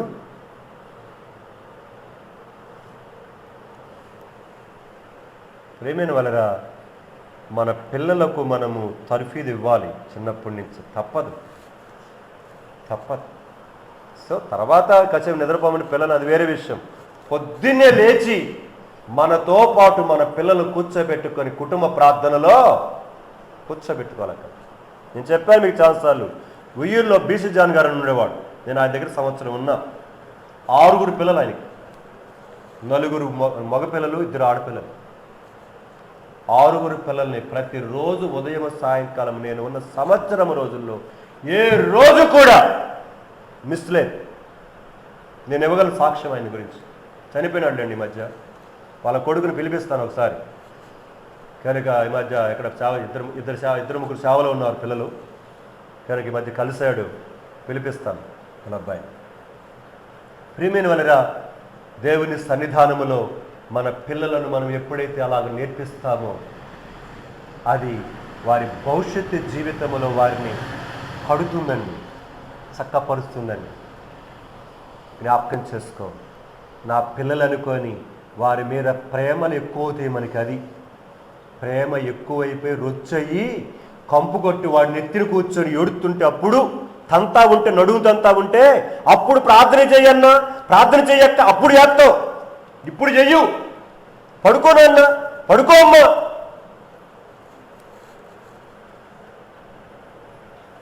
సో దేవుని సన్నిధిలో జ్ఞాపకం చేసుకున్న మన జీవితంలో, నీ బాల్య దినముల యందే నీవు ఎరుగుదువు తుమ్మతి, ఎరుగుదు. శక్తి కలిగిన దేవుని లేఖనములు నీ బాల్య దినములన్న ఎరుగుదు. సో రక్షణార్థమైన జ్ఞానం దేవుని సన్నిధిలో కలగటానికి కొరకాయ దేవుని సన్నిధిలో మనకున్న ప్రతి సమస్య విషయంలో క్రీస్తు యేసునందు ఉంచవలసిన నిన్నటి విశ్వాసం వేరు, ఈరోజు పరిస్థితులు వేరు. ఈ రోజు ఉంచవలసిన విశ్వాసములో నువ్వు ఉంచగలుగుతున్నావా? నేను ఉంచగలుగుతున్నానా? ప్రార్థన చేసుకున్నా. నిద్రబావకండి వచ్చిన కానీ తోలుతున్నారు కొంతమంది. అది ఒక అలవాటు అయిపోయింది. అందుకని చెప్పా, బాటిల్ నీళ్ళు దగ్గర పెట్టుకోమని కొంతమందికి. నిద్ర వస్తుంటే ఇటు ముఖాలు ఇటు కొట్టుకోండి. కూర్చొని కొట్టుకుంటే ఏమవుతుంది? ఏ సమాధానం అక్క? వచ్చిన కాదు ఊగుతానే ఉన్నాను ఓగవారు.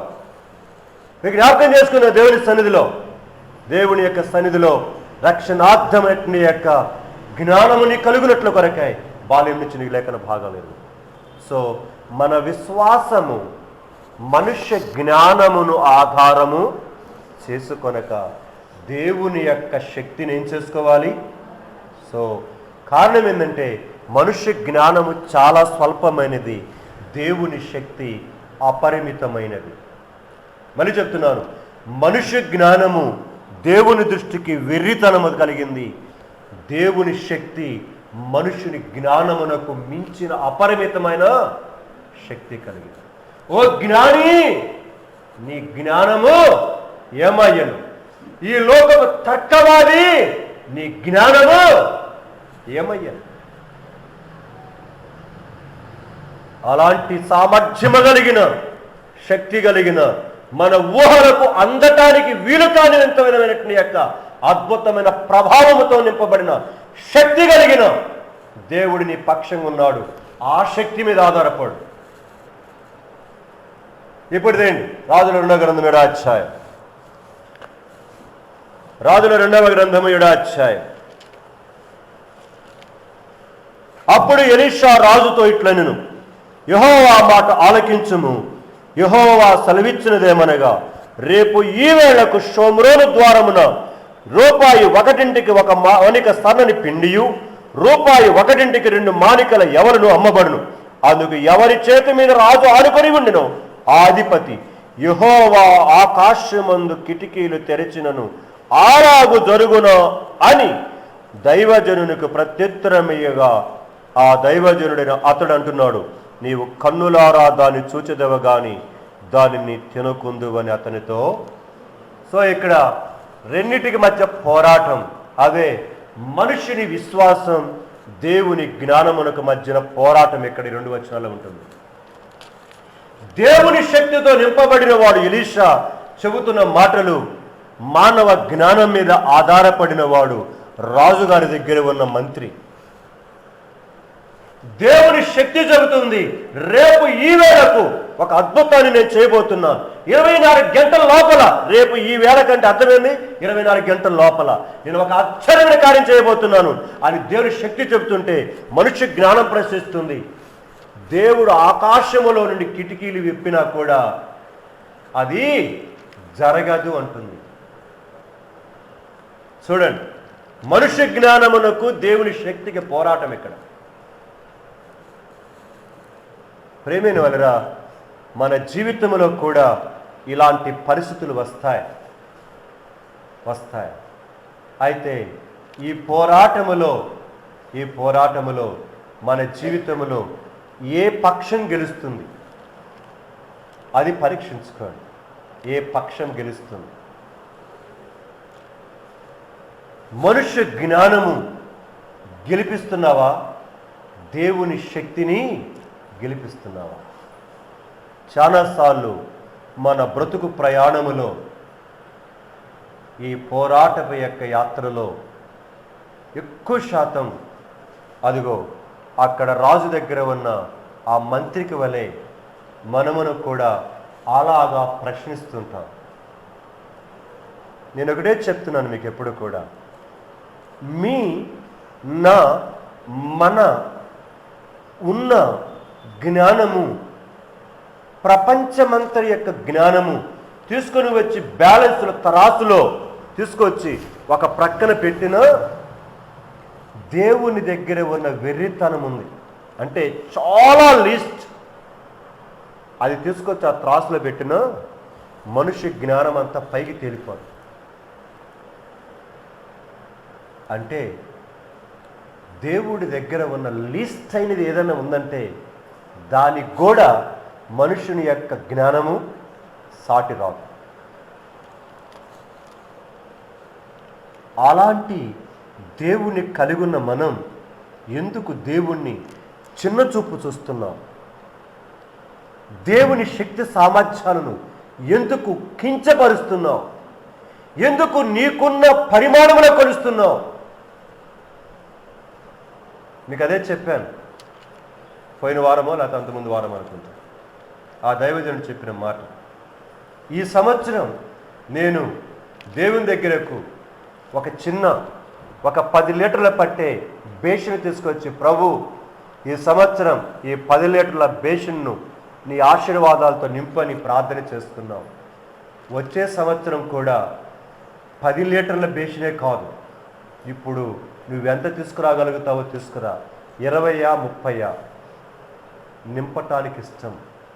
కానీ మనం చేసే పని ఏంటంటే 10 లీటర్లే తీసుకొస్తాం మళ్ళీ. ఎందుకంటే మన విశ్వాసం అదేగా. మరి పిచ్చోడా, బుద్ధి లేనోడా, ఈ సంవత్సరం అంతా 10 లీటర్లతో నింపబడిన దాన్ని నింపాను కదరా నేను, మరి దానికంటే పెద్దది ఎందుకు తెచ్చుకో? నువ్వు దానికంటే పెద్దది ఎందుకు తెచ్చుకో? 10 లీటర్లే తెచ్చుకొచ్చావు మళ్ళీ. నీవు 100 లీటర్లు తీసుకొస్తావా, 1,00,000 లీటర్లు తీసుకొస్తావా, అది నీ విశ్వాసాన్ని బట్టి ఆధారపడి ఉంటుంది. నువ్వు తీసుకురావాలే, కానీ దాన్ని నింపే బాధ్యత ఆయనది. మన జ్ఞానంతో చూడబాకండి దేవుణ్ణి. ప్రియమైన వాళ్ళరా, ఇక్కడ మనము కొన్ని లేఖన భాగాలు చూసుకుంటున్నాం. ఈరోజు కూడా 2-3 వచనాలు మీకు జ్ఞాపకం చేస్తా. ఇర్మియా గ్రంథంకి వెళ్తున్నాను నేను. ఇర్మియా గ్రంథం తీయండి, బైబిల్ తీయండి. ఇర్మియా గ్రంథం 3వ అధ్యాయం 3వ వచనం. ఇర్మియా గ్రంథం 3వ అధ్యాయము 3వ వచనం. నా వెనకాల చెప్పండి. కావున వానలు కురియక మానెను, కడవరి వర్షము లేకపోయి ఉన్నది, అయినను నీకు వ్యభిచార స్త్రీ ధైర్యము వంటి ధైర్యము కలదు, సిగ్గుపడనలకున్నావు. ఎలాంటి మాట, సిగ్గు తీసే మాటలు మాట్లాడారు చూడు దేవుడు. ఇక్కడ ఈ వచనాన్ని ప్రారంభిస్తున్నాడు. అక్కడ రాయబడిన మాట, కావున వానలు కురియక ఏమైనట మానెను, కడవరి వర్షము లేకపోయి ఉన్నది, అయినను. ఎలాగున్నారు వాళ్ళు? నీకు ఉన్న వ్యభిచార స్త్రీ వంటి ధైర్యము. అవును, పోయినసారి కూడా జ్ఞాపకం చేసే వచ్చిన వ్యభిచార స్త్రీకున్న ధైర్యం అట. అవును, వ్యభిచార స్త్రీకి ఏముంటుందంట? అవును, బజారంతా ఆవిదే, ఆ బజార్ ఆవిదే, ఆ బజార్ ఆవిదే, ఊళ్ళో ఎన్ని బజార్లు ఆ బజార్లన్నీ ఆవియే.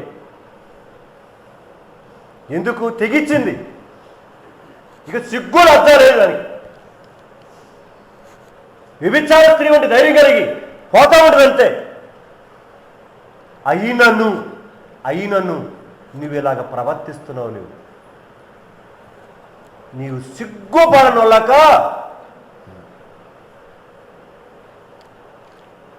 నిన్ను పట్టే జరుగుతుంది ఇదంతా.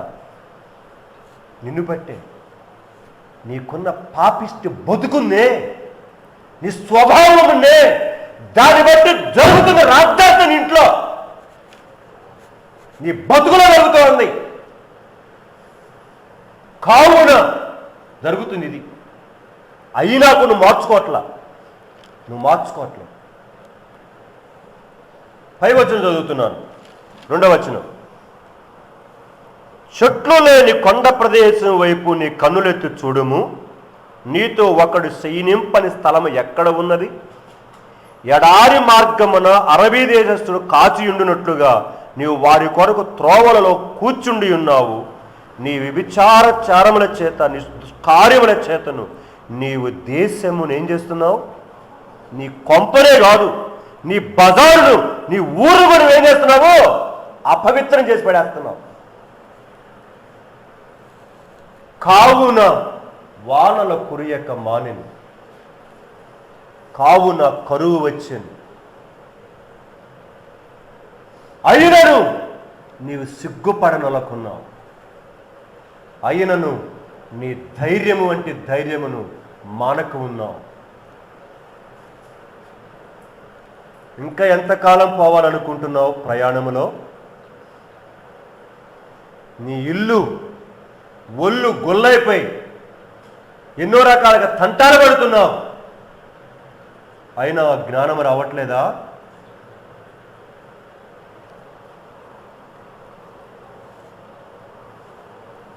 ఎన్నోసార్లు మంచం పట్టించాడు నిన్ను, గుర్తులేదా?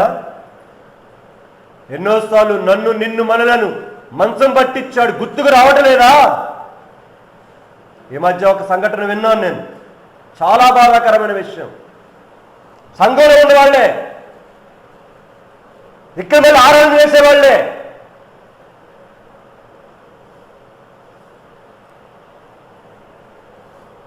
లోక ఆచారాల విషయం రాజీ పట్టలేదు. నీకు తెలియదా నీవు ఎన్నిసార్లు నీ జీవితం దెబ్బతిన్నావో? నీ వ్యభిచార సంబంధమైన నీ మనసు వంటి నీ మనసు దేవునికి ఆయాసకరమైన పనులు చేయడానికి కొరకై ఎంత తెగిస్తున్నావు జీవితంలో, ఎంత తెగిస్తున్నావు లెక్క. నేను చేసి తీరాల్సిందే, నేను వెళ్ళి చేరాల్సిందే.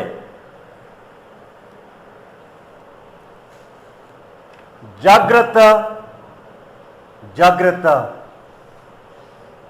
దేవుని ఆయాసపరిచే పరిస్థితులు చేస్తూ పోతున్నా నిన్ను నన్ను చూస్తూ చూస్తూ దేవుడు అలాగే విడిచిపెట్టాడు అనుకుంటావు. నీ మార్పు చెందని మూర్ఖమైన నీ పాషాణమైన నీ బ్రతుకులు మార్చుకోక నీ ఆచార వ్యవహారాలు కొనసాగుతూ ఉంటే దేవుడు హెచ్చరిస్తాడు. అంతే, శాశ్వతముగా నిన్ను నన్ను ఏం చేస్తాడు?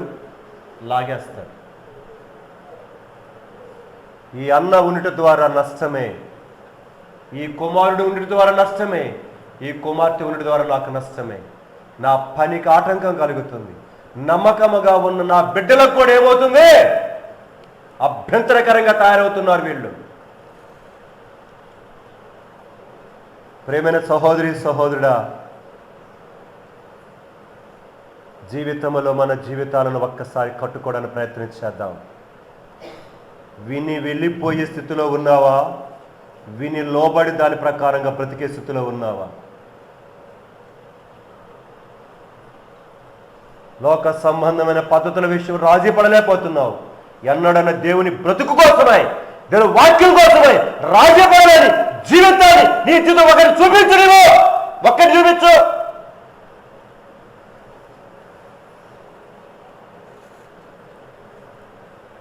ప్రేమైన వారి లోక సంబంధం కొరకైతే ఎన్నో. ఎందుకు అలా ప్రవర్తిస్తున్నావు? దేవుడు ఇంకా ఏమీ చేయట్లేదనా? అయినను ఆ మాట సిగ్గుపడని వాళ్ళకు ఉన్నావా? 5వ అధ్యాయం ఇర్మీయా గ్రంథం 3వ వచనం చదువుతున్నాను. 5వ అధ్యాయం 3వ వచనం. యెహోవా, నా వెనకాల చెప్పండి ఇక్కడి నుంచి. యెహోవా యథార్థత మీదనే కదా నీవు దృష్టి ఉంచి ఉన్నావు. నీవు వారిని కొట్టితివి గాని వారికి దుఃఖము కలుగలేదు. వారిని క్షీణింపచేసి ఉన్నావు గాని వారు శిక్షకు లోబడి వెళ్ళకున్నారు. చూసారా? చివరికి వచ్చేసరికి మల్లుటకు సమ్మతింపరట. 5వ వచనం చివరి భాగం, 3వ వచనం చివరి భాగం. మల్లుటకు సమ్మతించరు.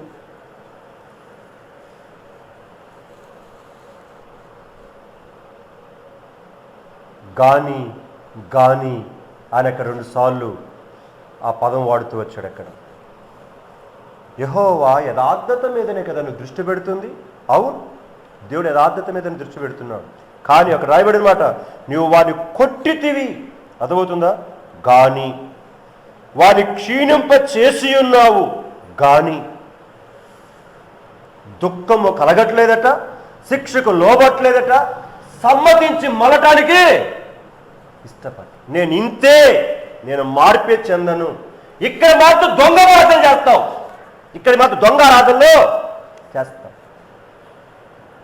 ఎవరిని మెప్పించడానికి? ఎవరిని మోసం చేయడానికంట?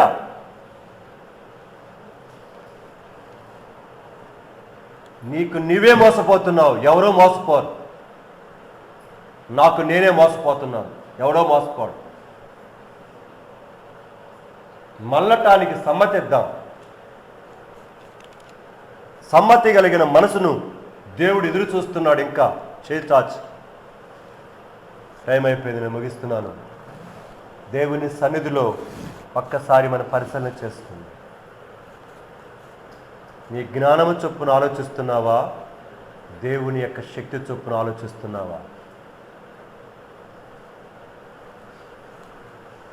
కనుక ప్రభు, నన్ను బట్టే నా ఇల్లు, నా వ్యక్తిగతమైన జీవితం అనే గృహం, అలాగనే నువ్వు నాకు ఇచ్చినట్టు కుటుంబం అనేట్టుగా జీవితం, నువ్వు నాకు అప్పగించినట్టు నాకు ఇచ్చిన సంఘం, నా గ్రామం భ్రష్టు పట్టిపోవటానికి హేతువు నేనే.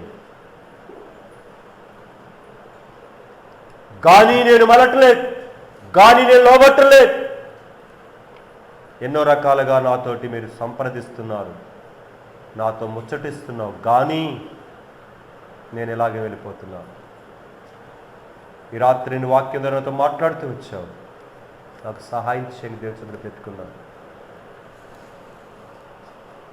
ఆయన వచ్చుచున్నాడు, త్వరగా రాని ఉన్నాడు. ప్రతి వాని యొక్క పనిని బట్టి జీతమునైన తీసుకుని రాని ఉన్నాడు. సో ఎలాగున్నామో ఒక్కసారి పరిశీలన చేసుకొని అప్పుడు నీవు చేసినట్టే నీకు చేయబడుతుంది. ఈరోజు మనం ఏం చేశామో రేపు అదే మన జీవితంలో ఉంటుంది. జ్ఞాపకం చేసుకో. ఏ రోజుకు ఆ రోజు విశ్వాసం, ఏ రోజుకు ఆ రోజు ప్రార్థనా జీవితం, ఏ రోజుకు ఆ రోజు మనం ఆధారపడే విధానం ఎలాగుంటుందో చూసుకోండి. నేను నిన్న కలిగి ఉన్నాను కాదు, ఈరోజు కలిగి ఉంటున్నానా?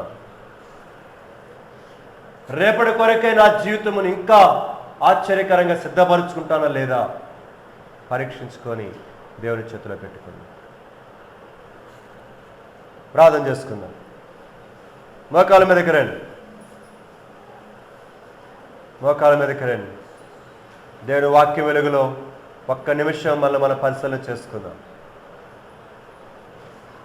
ఎక్కడ ఉన్నాం? ఏ అంతస్తులో ఉన్నాం? ఏ స్థితిలో ఉన్నాం? ఎటు చూసినా కూడా ఆత్మహత్యలు ఎక్కువైపోయినాయి. ఎటు చూసినా భయంకరమైన పరిస్థితులు ఎక్కువైపోయినాయి. తినటానికి తిండి లేక కాదు, ఉండటానికి ఇల్లు లేక కాదు, అన్నీ ఉంటున్నాయి.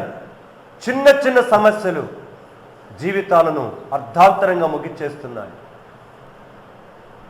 ఇలాంటి వాతావరణంలో ఉంటున్న నీవు కూడా చస్తే బాగుండు అనుకున్నావు కదా ఎన్నోసార్లు. పీడ వదులుతుంది అని అనుకున్నావు కదా. పీడ వదలటం కాదు, పీడ ప్రారంభమవుతుంది జీవితంలో. జాగ్రత్త. చేసిన అవిధేయతను బట్టి పశ్చాత్తాపడి దేవుని దగ్గర సరిచేసుకోవడానికి బదులుగా పీడ వదులుతుంటావా?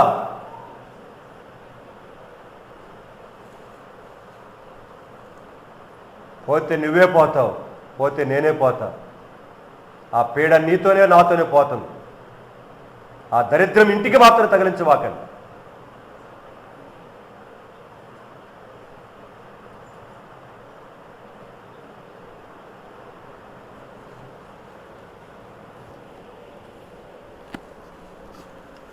ప్రేమ కలిగిన నా తండ్రి, ఈ 2018 సంవత్సరం మే మాసం ఇదిగో ఈ 14వ తారీఖున ఈ సువార్త కూడికలో ప్రభువా మీరు మా ఎదురు తీసుకుని వస్తూ వచ్చి నేను లేఖన భాగాలు బట్టి నీకే స్తోత్రాలు. ప్రభువా పేపర్లో చూసిన, చుట్టూ గ్రామంలో వార్తలు వింటున్నా చాలా బాధ కలుగుతుంది. భార్యాభర్తల మధ్య చిన్న కీచులాటలు ప్రభు ఎంత భయంకరమైన స్థితికి తీసుకుని వెళ్తున్నాయో. చేతులారా తమ ప్రాణాలను తామే తీసేసుకుంటున్నారు. అలాగా భర్తలను విడిచిపెట్టిన వారు, పిల్లలను విడిచిపెట్టి వెళ్ళిపోయిన వారు, భార్యను విడిచిపెట్టి వెళ్ళిపోయిన వారు, కుటుంబంతో సహా ఈ మధ్య అదే జరుగుతుంది ఎక్కువగా. మేము పోతే మా పిల్లల్ని ఎవరు చూస్తారనుకుంటున్నారేమో. పసి మొగ్గలు 5 సంవత్సరాల లోపల 4 పిల్లలు. ప్రభు, ఎంత దారుణం. ఆ సింగరాయకొండ రైల్వే స్టేషన్ దగ్గర. ప్రభు, జీవిత సమస్యకు పరిష్కారం అదా? జీవితాన్ని సరిచేసుకోవడానికి ఇష్టపట్టలేదు మనుషుడు. తన పద్ధతిని మార్చుకోవడానికి ఇష్టపట్టలేదు మనుషుడు. జీవితాన్ని ఇచ్చిన ఆయన వైపు తిరగడానికి ఇష్టపట్టలేదు. ఎవరి మీద రగ్గలు వేయడానికి, ఎంకరి మీద కేకలు వేయడానికి ఇష్టపడుతున్నాడు మనుషుడు. ప్రభు, సహాయం చేయండి. దానికోసమయ్యా మీరు సృష్టించింది మమ్మల్ని. ప్రభు, ప్రతి మనుష్యుడమైన మేము నరకప్రాయంగా చేసుకుంటున్నాం జీవితాన్ని. ప్రభు, ఒక యవనస్తురాలు రోజు రాశారు, సెకండ్ ఇయర్లో ఫెయిల్ అయిపోయిందని, సబ్జెక్ట్స్ మొత్తం పోయినాయని అమ్మా నాన్న అడగలేదట. అడిగితే ఏమనుకుంటుందో కూతురు అనుకొని బాధపడి అడగబోతే అడగనందుకు ఊరేసుకొని వచ్చింది. ఎంత దారుణం. అడిగితేనేమన్నా ఒక బాధ, అడగలేదని మానసికంగా బాధపడి పురుగుమంతా అయి చచ్చిపోయింది అక్కడ రాసి పేపర్ మీద. ప్రభు, ఇవన్నీ వార్తలు చదువుతూ ఉంటే మనుషుని యొక్క ప్రయాణం ఎటు పోతుందో అర్థం కావట్లేదు. ప్రభు, పిల్ల చదువుకుంటుంది, అడిగితే ఏమైనా బాధపడుద్దేమో, చదువుకుంటుందిలే కనుక పాస్ అవుద్దులు అనుకొని తల్లిదండ్రులు అనుకొని ఉంటారు. కనీసం అడగలేదని బాధపడిందని చచ్చిపోయింది. ఏంటయ్యా ఈ మనుషుని యొక్క మనస్సు? ఎలాగ ఆలోచిస్తుంది? ప్రభుని యేసయ్యా, ఈనాడు ఈ రాత్రికాల సమయంలో కూర్చుని మేము, నన్ను బట్టి కాదా నా ఇల్లు అంతా పాడైపోయింది? నన్ను బట్టి కాదా నా కుటుంబం అంతా పతనమైంది? నా నడక సరిగా ఉంటే బాగుండేది కదా, ఇంకనూ మార్చుకుంటున్నానే నేను. ఎవరి మీద కేకలు వేస్తాను నేను.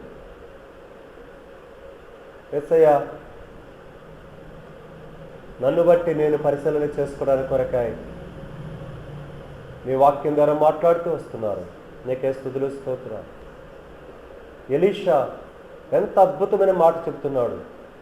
కానీ మంత్రి ఆకాశపైకి కిటికీలు విప్పినా కూడా అది అసాధ్యం జరగటం అని మాట్లాడుతున్నాడు. వెంటనే రోషము కలిగిన ఎలీషా అదే అన్నాడు, నువ్వు చూస్తావు కానీ నువ్వు అనుభవించపో అన్నాడు. వెంటనే వేశాడు. అవును, ఆనాడు నీ ప్రవక్తలు చాలా రోషము కలిగిన వాళ్ళు. ప్రభుని యేసయ్యా, నీ కార్యాల కొరకై, నీ పనుల కొరకై అలాగ మండేవాళ్ళు వాళ్ళు. ఈనాడు మా కుటుంబాల కొరకై, సంఘము కొరకై ఈ బిడ్డలు జ్ఞాపకం చేసుకుంటున్నాను. సహాయం చేయి. మరి సిస్టర్స్ 7 గంటలకు రమ్మన్నాను, ఒక్క రాలేదు. దయగల ప్రభు నీ చేతులకు అప్పగిస్తుంటున్నాను. దేవా, సహాయం చేయి. మీరే సహాయం చేయండి. నీ కృపలో జ్ఞాపకం చేసుకుని నడిపించండి. మీరు రేపటి కొరకను సిద్ధపరచు. నీ ఆత్మకార్యాన్ని జరిగించండి. తిరిగి రేపు ఉదయం పూట జరుగుతున్న ప్రార్థన కొరకు ప్రార్థన చేసుకుంటున్నాం. నేను కూడా ప్రార్థనలో ఎక్కువ గడపాలని ఆశిస్తున్నాను. సహాయం చేయండి. దయగల ప్రభు నీకే స్తుతులు, స్తోత్రాలు. నీ పరిపూర్ణ కృపలో జ్ఞాపకం చేసుకుని దీవించండి. నీ నామాన్ని మీరు మహిమ తెచ్చుకోండి. నీకే అప్పగించుకుంటూ మరి నారాయణ బ్రదర్ కూడా జ్ఞాపకం చేస్తున్న పసిపిల్లిద్దరూ దర్శించని ప్రభు ఎన్నోసార్లు చెప్తూ వచ్చినాం. మరి సహోదరు రాలేకపోతే వచ్చాడు, ప్రస్తుతం సహోదరు లేదు. మరి కూడా ఇప్పుడు చెప్తూ వచ్చేది ఇంకా ప్రార్థన చేసుకుంటున్నాను బ్రదరు అని. మరి అలాంటి పరిస్థితి ఎందుకు చేసిందో మాకు తెలియదు. ఇలాగ కుటుంబాలలో ఏ కుటుంబాల పరిస్థితులను అందరూ జ్ఞాపకం చేస్తున్నాం. మరి బాబురావు కూడా హాస్పిటల్ అడ్మిట్ అయి ఉన్నాడు. నిజత మీద క్షేమంగా తీసుకురా, సహాయం చేయి. ఇంటికి వచ్చిన పిల్లలందరిని బట్టి నీకే స్తుతులు, స్తోత్రాలు. వారు తీసుకుంటున్న మందులను బట్టి మీరు దీవించిన ఆశించు. అరుణ కూడా హాస్పిటల్లో ఉంది. ఎవరు సహాయం చేయి. నీకు అప్పగించుకుంటూ మా ప్రియులందరూ ఎవరు ప్రభు పడకల మీద ఉన్నారో వారందరూ పరిచయం చేస్తున్న వారందరి బట్టి జ్ఞాపకం చేసుకుంటున్నాం. ఏ సందర్భాన్ని బట్టి కూడా దేని బట్టి కూడా వేదన చెందకుండా సిలువ ప్రేమను జ్ఞాపకం చేసుకుంటూ ముందుకు నడవడానికి సహాయం చేయి. చదువుకునే పిల్లల కొరకు కూడా ప్రార్థిస్తుంటున్నాం. చిన్న చిన్న వాటికే తొందరపడుతున్నారు. యవనస్తులు చాలామంది పోగొట్టుకుంటున్నారు దేవుని కోరికలను. దేవాని చిత్తానికి అప్పగించుకుంటున్నాం, సహాయం చేయి. మీరే దర్శిస్తూ రావాల్సిందిగా ప్రార్థిస్తూ తిరిగి రేపటి దిన కొరకాయ సాయంకాలం కొరకే సిద్ధపరిచారు. వందనములు, స్తుతులు, స్తోత్రములు చెల్లిస్తూ నన్ను నేను తగ్గించుకుంటూ నా ప్రభును నా రక్షకుడునైనా యేసుక్రీస్తు ప్రభు వారి యొక్క శక్తి కలిగిన అవనిచ్చే నామమున వందనములు చెల్లించి ప్రార్థిస్తున్నాను తండ్రి. ఆమేన్. కుమారుడైన ప్రభు